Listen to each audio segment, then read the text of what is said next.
তোমার ভিডিওর এই ব্যাকগ্রাউন্ড মিউজিকটা তুমি কোথা থেকে পেয়েছো আর এই মিউজিকটার নাম কি? এমনই একটা কমেন্ট করেছে আমাকে এক দিদিভাই। আজ তোমাদের সাথে এই বিষয় নিয়েই কথা বলবো।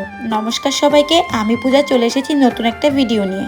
সকাল আর সন্ধ্যা কম বেশি প্রতিটা বাড়িতেই কিন্তু চায়ের আড্ডা বসে, আমরাও তার থেকে ব্যতিক্রম নেই। কিন্তু জানো তো, আমার আবার একা একা চা খেতে ইচ্ছা হয় না। চায়ের আড্ডায় সঙ্গী না থাকলে হয় নাকি?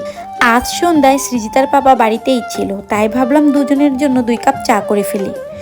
আমি যেহেতু দুধ চাটা বেশি পছন্দ করি, তাই প্রথমে ভেবেছিলাম যে আমার জন্য দুধ চা করবো আর ওর জন্য লাল চা করবো। কিন্তু পরে কি যেন মনে হলো দুজনের জন্যই লাল চাই করে নিলাম। তো এবার আসি, আমি কোথা থেকে এই মিউজিকটা ডাউনলোড করেছি।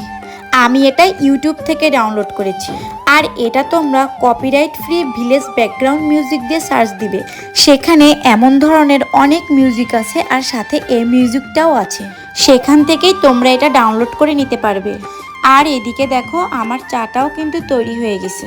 কিন্তু মজার বিষয় কি জানো, চা যে খাবো সেদিন একটা বিস্কিটও ঘরে ছিল না। আর এটা না আমি খেয়ালই করি নাই, আগে দেখলে আনিয়ে রাখতাম।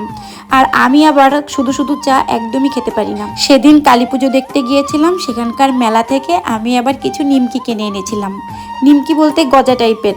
তো এটাই নিয়ে নিয়েছি চার সাথে। ভাই কিছু তো লাগবে, ওই যে দুধের স্বাদ ঘোলে মেটানো আর কি। আর জানো তো, আমার মেয়েটা হয়েছে আমার মতো, ও চা খায় না ঠিক আছে, কিন্তু আমি যখন চা খাই ও আমার সাথে সাথে বিস্কিট খায়।